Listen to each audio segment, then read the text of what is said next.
नमस्कार। Dhirendra पुंडी news point में आप सभी का एक बार फिर से स्वागत है। आप मेरे साथ देख रहे हैं व्यालोक को, और व्यालोक आपको मालूम है व्यालोक वाणी उनका यूट्यूब चैनल है। और मैंने आपको पहले भी कहा कि जो लोग हमारे इस वीडियो को देखते हैं और उन्होंने व्यालोक वाणी को सब्सक्राइब नहीं किया, उनसे पहला अनुरोध यह है कि वो जाएं, स्वीकार करें। और इंटेलेक्ट जो हम लोग कहते हैं, जिस तरह से गहराई से देखना, उस तरह के एक चैनल को आप जाके देख सकते हैं। व्यालोक वाणी मैं भी देखता हूं, और महाभारत के अब जो कथा चल रही है अद्भुत है, वो भी सुनेंगे। चलिए, आज हम लोग व्यालोक आपका बहुत बहुत स्वागत है। और हम लोग आज एक ऐसे इशू पर बात करना चाह रहे हैं जो आपकी एक्सपर्टाइज है, क्योंकि आपने उसको देखा है। हम लोग सिर्फ बाहर से देखते रहे हैं, लेकिन जेएनयू में ये हिडमा खत्म क्यों नहीं होता है? आखिर जेएनयू का हिडमा, जंगलों में हिडमा मार गिराया गया। जंगलों में हिडमा के साथ साथ बहुत सारे पॉलिट ब्यूरो में बस 4 ही छोड़े गए हैं, लेकिन जेएनयू में ही खत्म क्यों नहीं होता? सर, ये आपने ऐसा विषय छेड़ा है। सबसे पहले तो आपके तमाम दर्शकों को नमस्ते और आपको प्रणाम।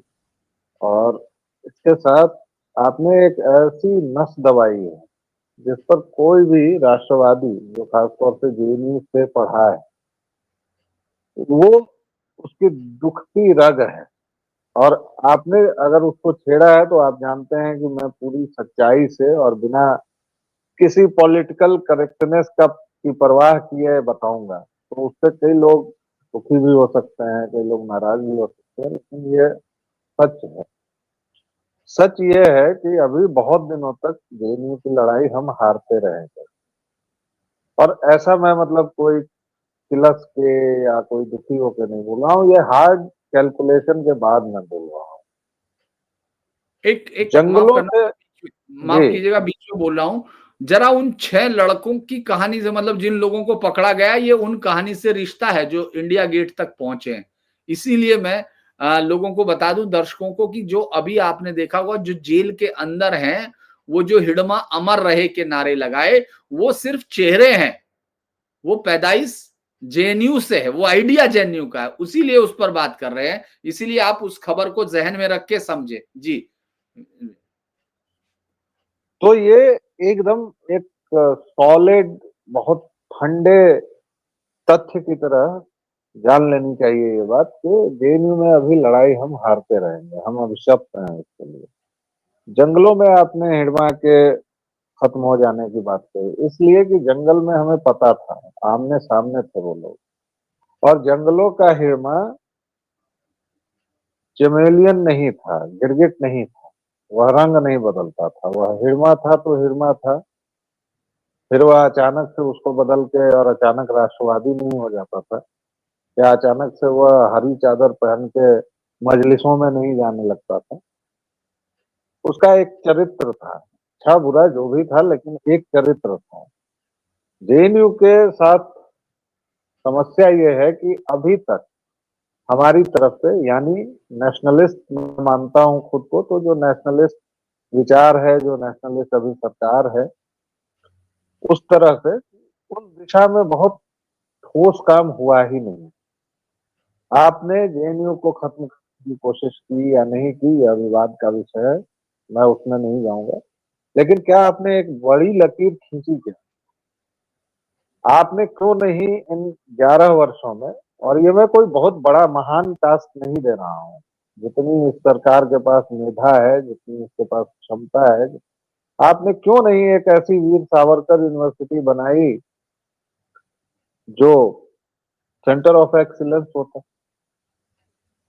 आपने एक जेएनयू को इस कदर, कहें कि उसका नाम हुआ, सुनाम हुआ, बदनाम हुआ, जो भी हुआ, एक इंस्टीट्यूशन जिस तरह से खबरों में आया, उन्होंने क्या किया? उन्होंने एक अशोक यूनिवर्सिटी और खड़ी कर दी इस बीच के समय में, और वो आपके प्राइवेट स्पेस में घुस गए। यानी अब वो जो रीढ़ हैं आपके यहाँ के, और अभी तक आपके यहाँ के जो इंडस्ट्रियलिस्ट हैं, वो सनातन तौर तरीकों में काफी ज्यादा यकीन रखते रहे। लेकिन अब हमला वहां हो रहा है। अशोक यूनिवर्सिटी जैसी संस्थाओं को खड़ा करके उन धन कुबेरों को भी टारगेट किया जा रहा है। और ये जेएनयू के बाद खड़ी हुई, ये विगत 10 वर्षों का फल है अशोक यूनिवर्सिटी। और इस तरह की तमाम 1-2 यूनिवर्सिटी और आप नाम बता सकते हैं जो खड़ी हुई हैं। शारदा यूनिवर्सिटी है इनमें से एक शिव नादर यूनिवर्सिटी है। हर एक जगह पर इन लोगों ने लगभग मेधा के स्तर पर कब्जा कर लिया है। और जो चीज एक जगह जेएनयू में थी और वो एक टापू की तरह था, अब वो क्या हुआ कि अब वो वायरस फैल गया है। और आपसे इन बीते 10-11 वर्षों में उसकी सफाई नहीं हुई है। ये मैं शिकायत फिर नहीं कर रहा हूँ, मैं ये कह रहा हूँ कि सरकार की प्राथमिकता शायद दूसरी थी। सरकार की प्राथमिकता ये थी कि पहले बाकी इंफ्रास्ट्रक्चर को दुरुस्त किया जाए, उसके बाद लगेंगे। मेधा का काम है, ज्यादा समय और श्रम मांगता है, तो इसीलिए क्योंकि न्यू एजुकेशन पॉलिसी आई, उससे चीजों को बदलने की कोशिश की गई। लेकिन और हो सकता है कि मैं उतना दूरदर्शी नहीं हूँ कि भाई जब नीतियां बदलती हैं तो हमारे लिए 5-10 साल ज्यादा समय है, लेकिन इतिहास के लिए वो बहुत छोटा समय है। और इसीलिए सनातन काल गणना जो है वह सर्कुलर है, वह एक रेखीय नहीं है। और इसीलिए जो हमारी काल की अवधारणा है वह आपके टाइम से मैच नहीं खाएगी, क्योंकि आपका टाइम अलग है।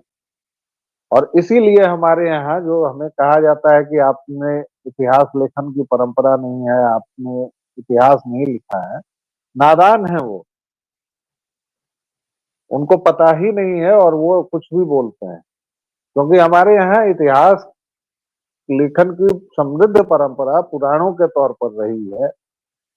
वहां से यहाँ तक कि रोमिला थापर जी तक को संदर्भ लेने पड़े हैं। लेकिन वही हमारी दृष्टि है जो 300-400 वर्ष तो हमारे यहाँ ऐसे ही निकल जाते हैं। जब कोई ऐसी युग परिवर्तन करने वाली घटना हुई हो तो हमने उसे रेखांकित किया, इसलिए उसके बाद उसमें बहुत सारा परिवर्तन भी हुआ, बहुत सारे क्षेपक भी जोड़े गए। और उसके बाद पिछले 1200 वर्षों के काल में तो हमने इतना प्रदूषित कर दिया है कि सनातन आज भी खड़ा है, तो यह उसकी अंतर्निहित शक्ति है। लेकिन बात शायद बहुत दूर तक चली गई, मैं वापस जेएनयू और हिरमा तक आता हूँ।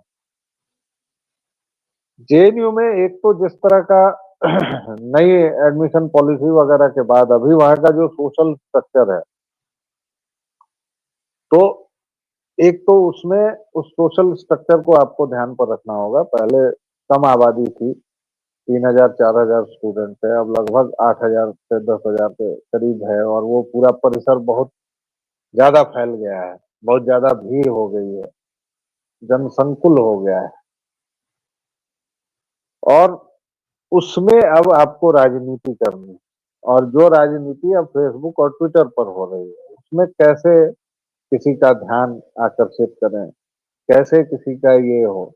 और वहां जो जड़ है वो तब तक नहीं बदलेगी जब तक वहां आपके मजबूत लोग, प्रोफेसर, असिस्टेंट प्रोफेसर वगैरह के तौर पर काम करने न लगे। क्योंकि जेएनयू का पूरा सिस्टम ऐसा है सर कि वहाँ इंटरनल मार्किंग होती है और उसकी सुनवाई कहीं नहीं है।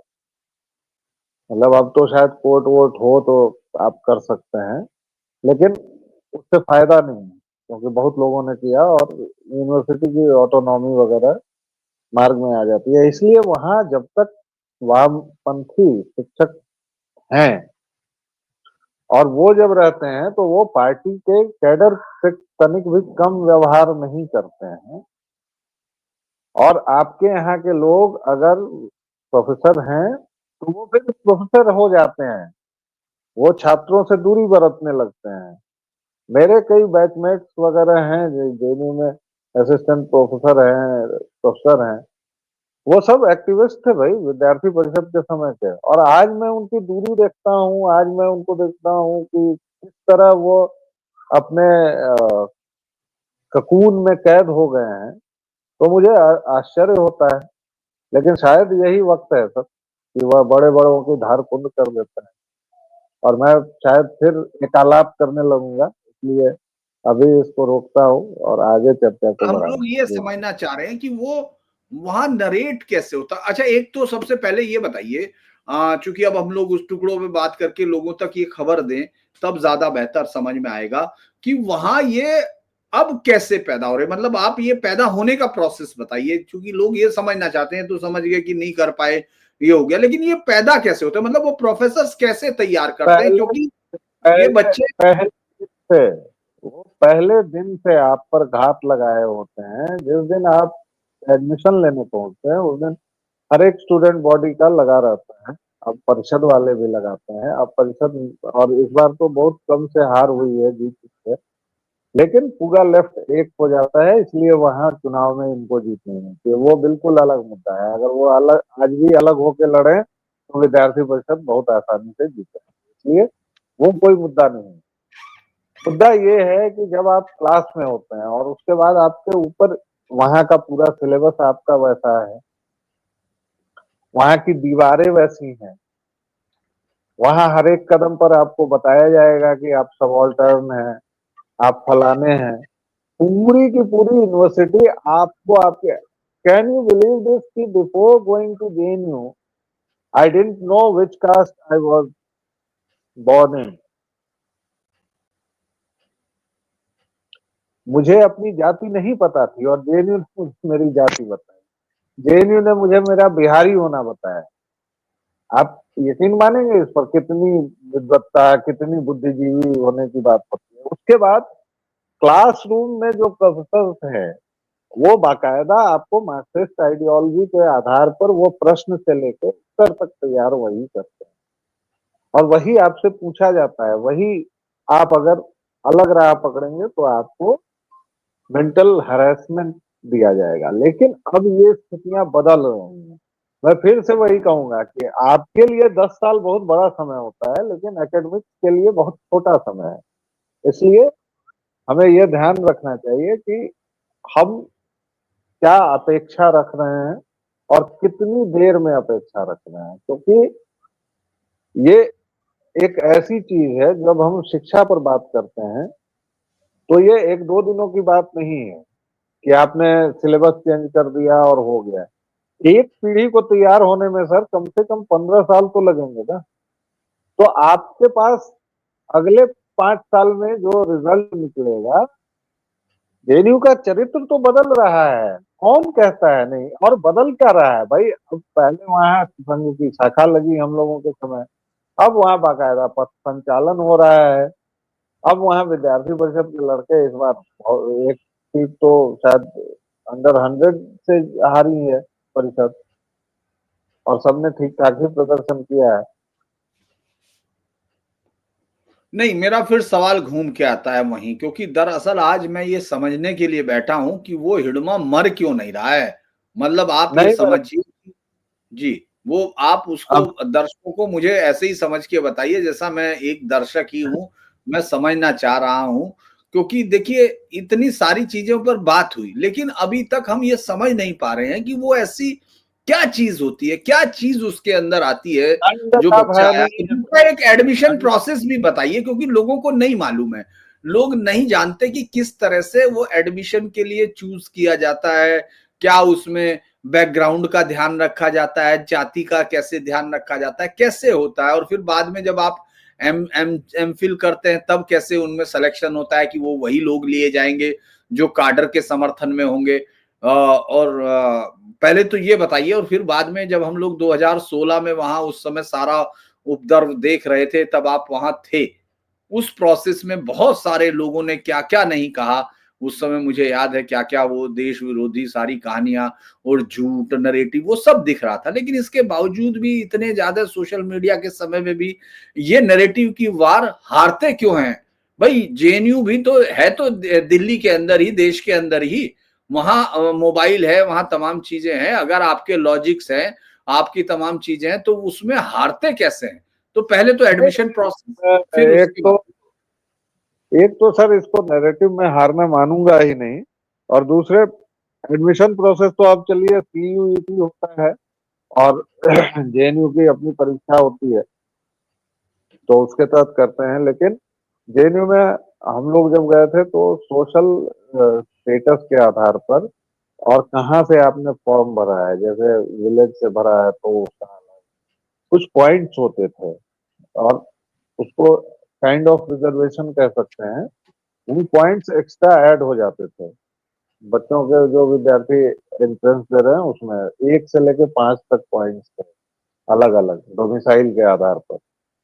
उसमें था कोई पिछड़ा, कोई अति पिछड़ा इलाका, ये सब तरह का मामला था। नहीं, और वही अब समझना दरअसल, वही पूरी चीजों को बदलने में वही जिम्मेदार था वे लोग, क्योंकि बाकी तमाम लोग एग्जाम देते हैं, सब देते हैं, तमाम एग्जाम्स कंपटीशंस में होते रहे, हम लोगों के यहाँ सीपीएमटी, एमएनआर, तमाम चीजों के होते रहे, इंस्टीट्यूट के हुए, लेकिन यहाँ वो कैसे तय करते थे कि ये सब, मान लीजिए सपोज करिए बस्तर का है और दिल्ली का है, उन दोनों ने एक साथ पेपर दिया, तो वो कैसे तय करते थे, किसको लेते थे, अगर मान लो दोनों के 5-5 है, कोई और तरीका था या फिर उसमें नंबर और होते थे?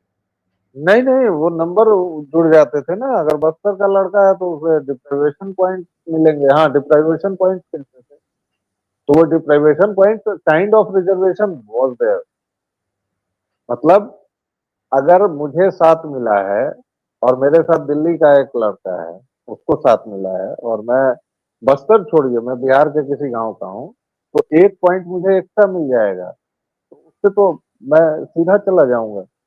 तो इसलिए वो आ, बड़ा गर्व से हमें बताया जाता था कि जेएनयू में रिजर्वेशन कम है, बहुत कम है। लेकिन जब हमारे सीनियर्स ने ये चीजें समझाई तब हमें पता चला कि नहीं, यहाँ तो रिजर्वेशन नहीं होने के बावजूद ठीक ठाक अच्छा खासा रिजर्वेशन था।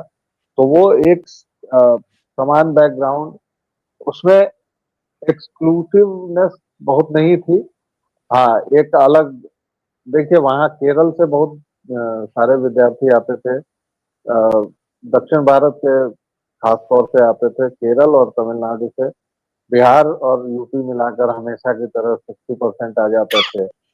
हरियाणा के कम आते थे, बंगाली बहुत आते थे। मतलब वहाँ इतने ज्यादा आ जाए कि एक गुट बन जाए तो 300 के करीब होता था। तो भाई जैसे वहाँ हर एक दक्षिण भारतीय पर्व बनता था, तो साउथ इंडियंस वहाँ अच्छी खासी संख्या में थे। चाहे वो तमिलों का कोई त्योहार हो या कन्नड़ों का हो, सब बनता था वहाँ। और उसी तरह बिहारियों का तो खैर अपना, जब दुर्गा पूजा शुरू हुई तो दुर्गा पूजा हो गई। बंगालियों का सरस्वती पूजा और ओड़िया का था। ये देखिए, उसी जेएनयू में जहाँ दुर्गा पूजा पर आपत्ति की गई, हवन पर आपत्ति हुई, वहीं पर उड़िया क्लब और बंगाली क्लब सरस्वती पूजा करता था, उसी जेएनयू में। कमाल की बात। और दुर्गा पूजा पर आपत्ति हुई कि वो कम्युनल है, वो फलाना है, वो ढिमाका है। लेकिन उसके बाद तो, और आपने जो कहा कि नैरेटिव की वॉर हार रहे हैं, नहीं है सर, ऐसा नहीं है। उस जेएनयू में अब 2016 की वो आखिरी फुफकार थी। आप, आप वैसी कल्पना भी नहीं कर सकते। वहां अब चीजें बदल गई हैं। अब वहां से कोई पीएसडब्ल्यू का कार्यकर्ता नहीं निकल पा रहा है। अब वहां से कोई उमर खालिद नहीं निकलेगा। और ये बहुत बड़ी चीज हो जाती है 10 साल के वक्त में। अगर आपने इतना भी अचीव कर लिया है तो ठीक है। अब ठीक है वो, क्योंकि राक्षस हैं, रक्तबीज हैं, तो आप जब तक अपनी मेधा का, मैं इसीलिए कह रहा हूँ कि आप जेएनयू को ढा दीजिए, लेकिन उससे फर्क नहीं पड़ेगा। आप एक नई नजीर खड़ी कीजिए ना, आप एक विकल्प दीजिए ना, एक बड़ी लकीर खड़ी कीजिए। इसलिए इसलिए हिरमा नहीं मरता है sir. You have to catch them young. Sir आपकी आवाज नहीं आ रही। जी, मैं ये एक अभी भी जानते हैं, मैं व्यालोक जो चीज समझने में अभी भी मुझे लगता है हाँ, कि हूँ, समर्थ हूँ।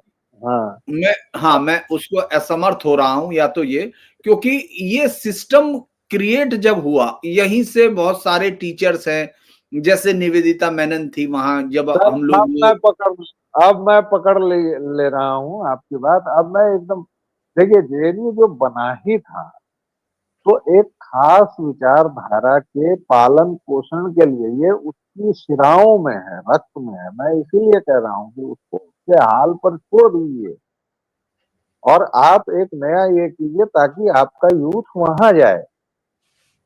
भाई इंदिरा गांधी और कम्युनिस्टों में यही तो समझौता हुआ कि हम तुम्हें नहीं छेड़ेंगे, तुमको हम नहीं छेड़ेंगे, और हमें तुम मत छेड़ो, और इसके बदले तुम जाओ एकेडमिक्स में घुसो, सब जगहों पर राज करो, सारे विश्वविद्यालयों पर राज करो, उसके जरिए सोवियत रशिया घूमो, यहाँ जाओ वहां दल बनाओ, ये अनुदान लो, ये फंड लो, ये सरकारी राशि लो। यही तो समझौता है इन लोगों का। इसीलिए कांग्रेस में और कम्युनिस्टों में कई बार फर्क करना भी मुश्किल होता है। तो आप जो बार बार, और ये मुझे बड़ा अच्छा लगा कि किसी भी पॉडकास्ट में आज तक इस तरह के जिद्दी एंकर भी नहीं मिले होंगे दर्शकों आपको, और इस तरह का जिद्दी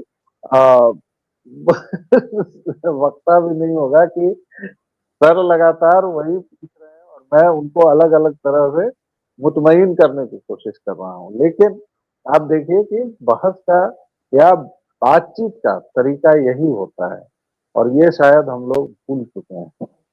तो इसलिए हम लोगों को जी। तो सर बातचीत और ज्यादा करनी चाहिए जी।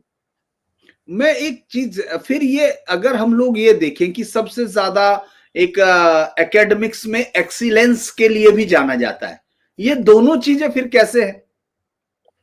सर आपके पास देखिए निगेटिव बहुत पहुंचता है, आपके पास ये नहीं पहुंचता है कि उसी यूनिवर्सिटी में जो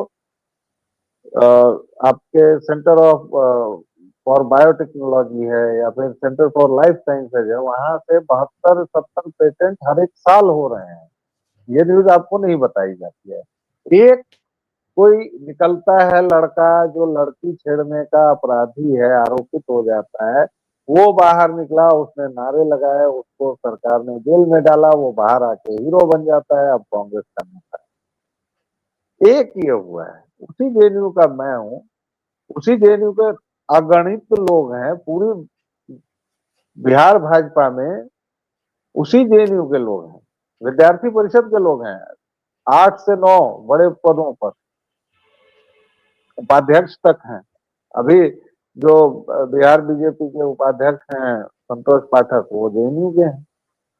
फिर देवेश जी हैं, फिर बहुत सारे जो अब तो एमएलसी हैं, उसके तो अलावा एक जी, गौतम जी हैं। 2016 से अब तक अगर कुछ 2016 का कुछ बेहतर तरीके से आप बता पाए कि वहां उन लेक्चर्स के बारे में, जो लेक्चर्स, क्योंकि अभी ये जो लड़के, अगर अभी हमने देखा, अभी 2 दिन पहले इंडिया गेट पर देखा कि हिडमा को कैसे कोई कर सकता है, मतलब मैं इसलिए नहीं समझ पा रहा हूं जो माफ कीजिए, मैं जो जिसको उसकी लड़ाई बता रहा हूं कि नैरेटिव की लड़ाई, मैं ये मान के चल रहा हूं कि अगर आप आदिवासियों की बात करते हो, आप उन गरीबों की बात करते हो, क्योंकि मैंने तमाम जगह पर जहां भी नक्सल मूवमेंट है, जहां भी ये आतंक का एक रास्ता है, चाहे वो नक्सलबाड़ी से क्यों ना शुरू हुआ हो, नक्सलबाड़ी की उस जगह से क्यों ना शुरू हुआ हो जहां ये सबसे पहले हत्या की थी उन लोगों ने, मैं वहां से लेके कोंटा, गुमला, पलामू, गढ़वा और आपका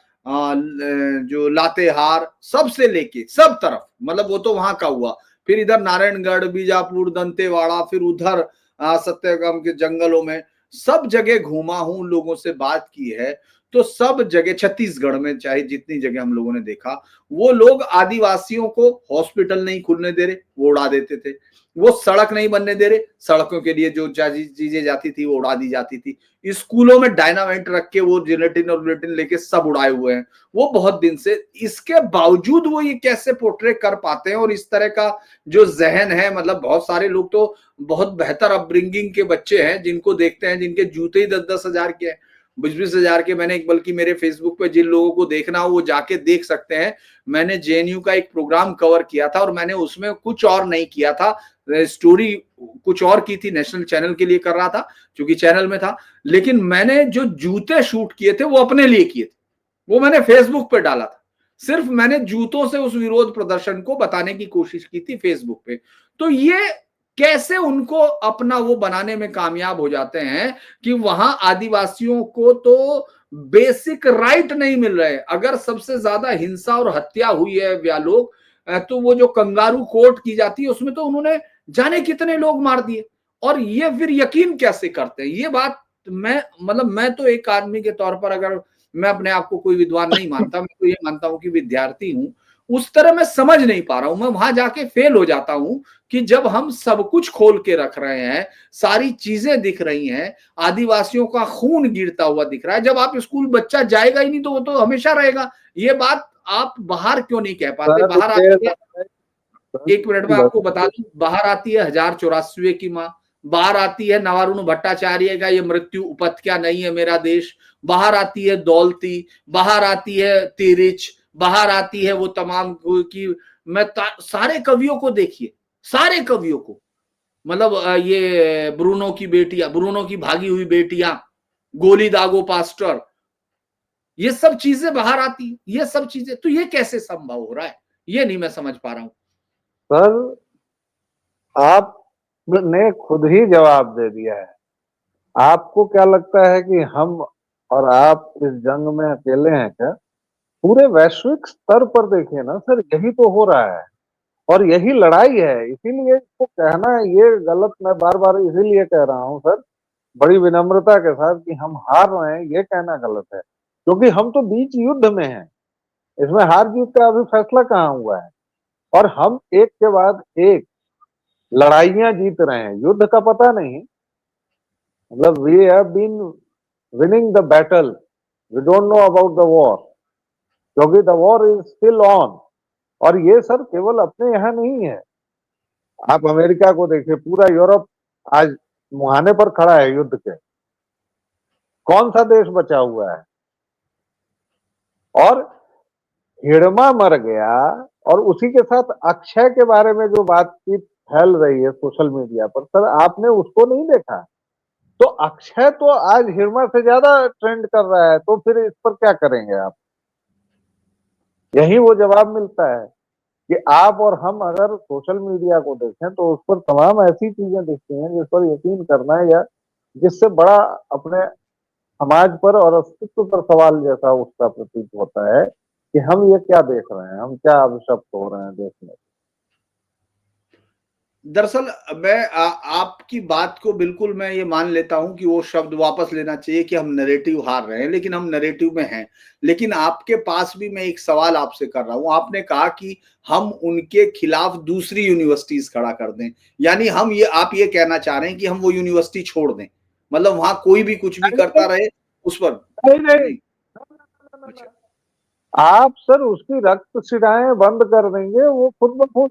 और आपको किसने, जेएनयू का क्लींजिंग प्रोसेस हो चुका है, अब आप जो उस पर भगवा ध्वज चलाते हैं वह भी होगा, लेकिन वो समय के साथ होगा सर। 10 साल बहुत कम है। किसी यूनिवर्सिटी का चरित्र जो, जिसके रक्त में साला ईट और, सॉरी फॉर माय लैंग्वेज, लेकिन जिसके ईट में और गारे में, सब में वही चीज है।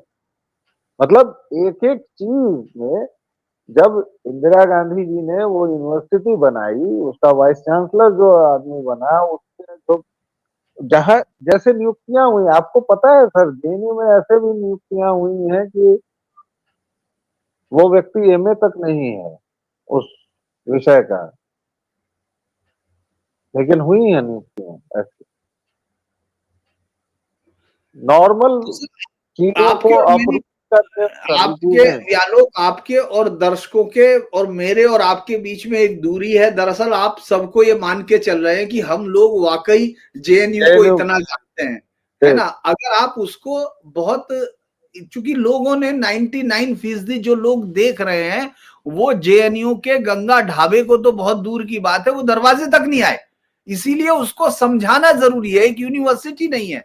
मैं इसीलिए आपको, चूंकि सारी चीजें आप उनमें हो चुके, तो आपके लिए बहुत बहुत आम चीज दिख रही है। मैं भी ये मान रहा हूं, ये रिपोर्टर की एक बड़ी प्रॉब्लम होती है कि उसको तो सारी चीजें मालूम, लेकिन जो लोग सामने बैठे हैं, आपको मैं ये भी मान सकता हूं कि आपको झुंझलाहट आ रही होगी कि सर बार बार यही सवाल क्यों कर रहे हैं, लेकिन मैं नहीं इसलिए नहीं कह रहा हूं कि व्यालोक अगर हम नहीं समझेंगे तो वो दर्शक उस चीज को नहीं पकड़ पाएगा, क्योंकि वो नहीं घुमा है, चलिए उसने अब तुम्हारे अब सामने जो दफ्तर है, मैं जो ब्लॉक है, रजिस्ट्रार ऑफिस है, उसके सामने नारे लगते हुए नहीं देखे। उसने उन सारी वो जो भाषण थे अपूर्वानंद, जिसमें वो गांधी को वामपंथियों से जोड़ रहा था, है ना, उसने नहीं देखा निवेदिता मेनन कश्मीर का हिस्सा नहीं है, वो सिर्फ टुकड़े सुन रहा है। इसीलिए आज का इशू ही मैं ये चाहता हूं, क्योंकि बहुत सारे लोग देख रहे हैं, कल उन्होंने लोगों को बड़ा आश्चर्य हुआ कि वो यंग बच्चे फिर आ गए,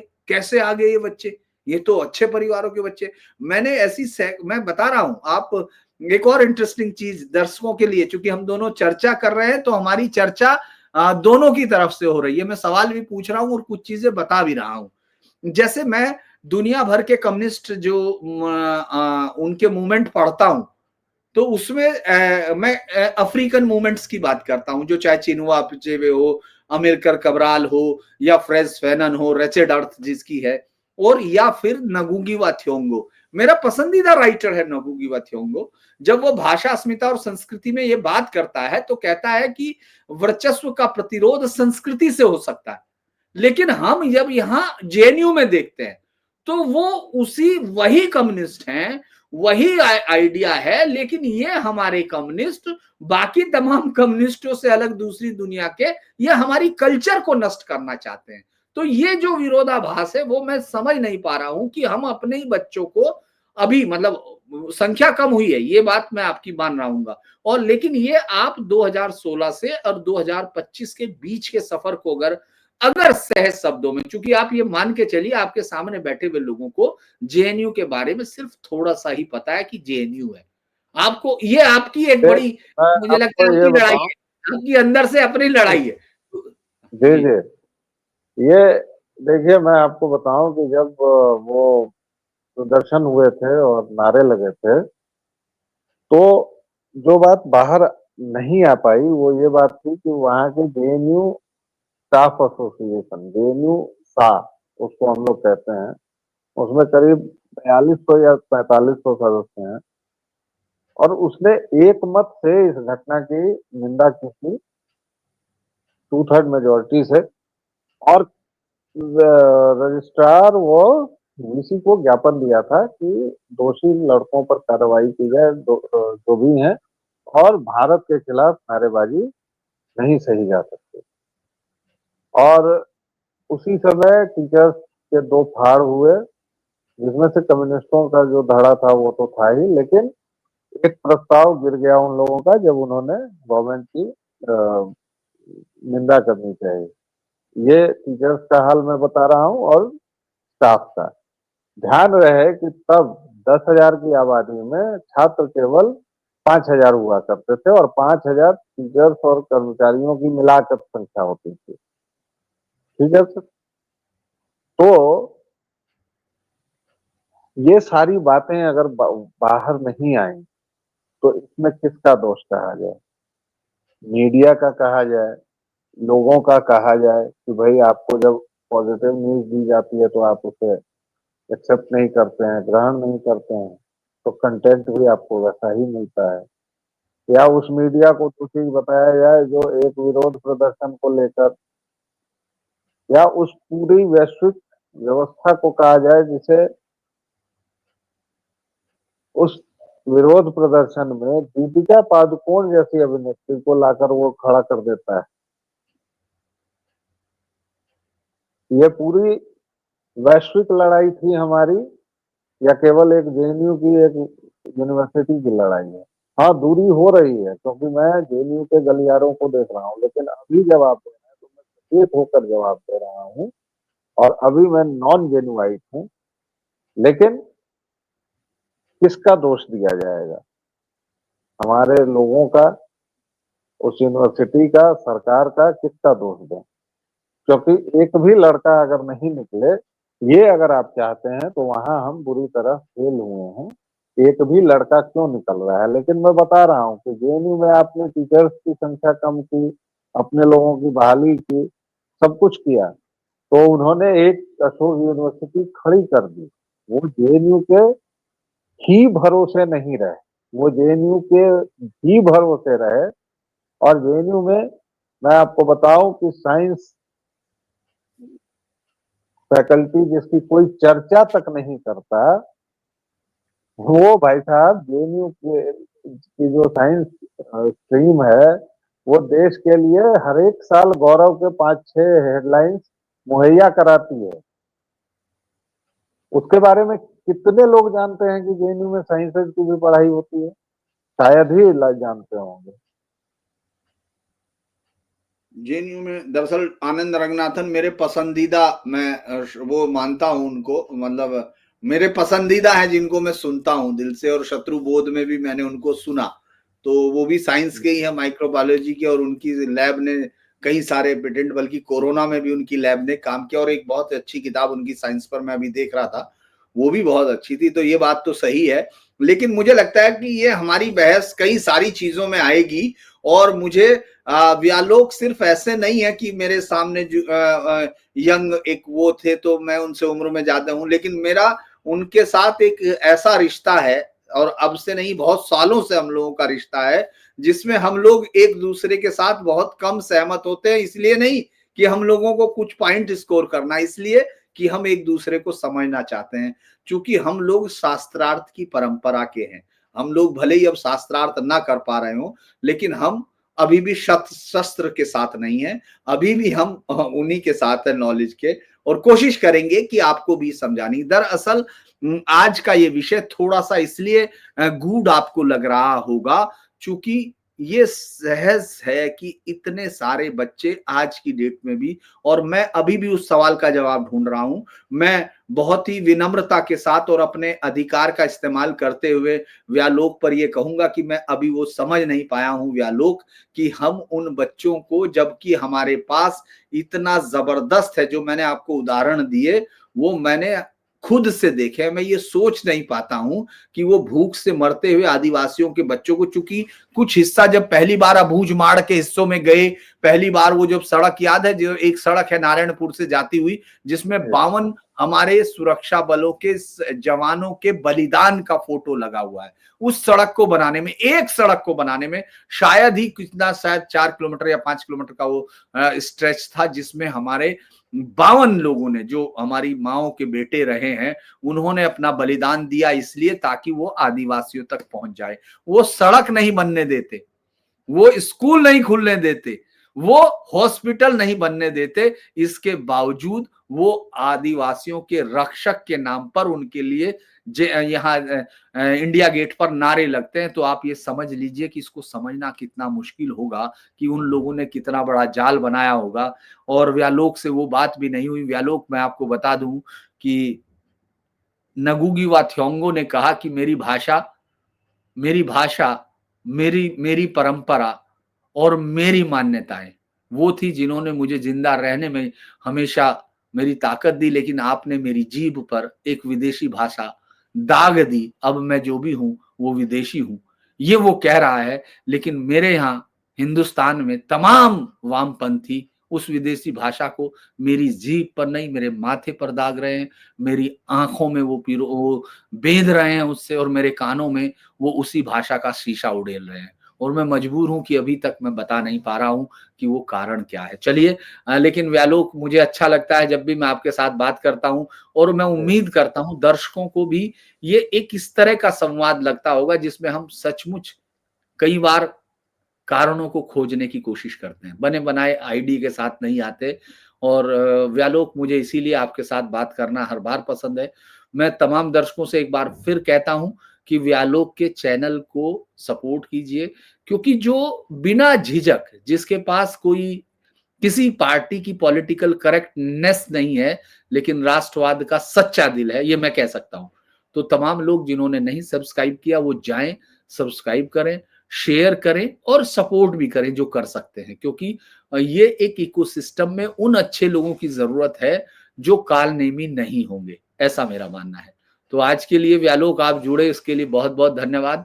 और मैं दर्शकों की तरफ से मैं उम्मीद करता हूं कि आपके इस चर्चा को उन्होंने समझा होगा। जिन लोगों को ये पसंद आई वो हमारे चैनल को लाइक कीजिए, सब्सक्राइब कीजिए, शेयर कीजिए और हम उम्मीद करते हैं कि वो हमारे साथ खड़े रहेंगे। आज के लिए इतना ही। नमस्कार, शुभ रात्रि। जैसे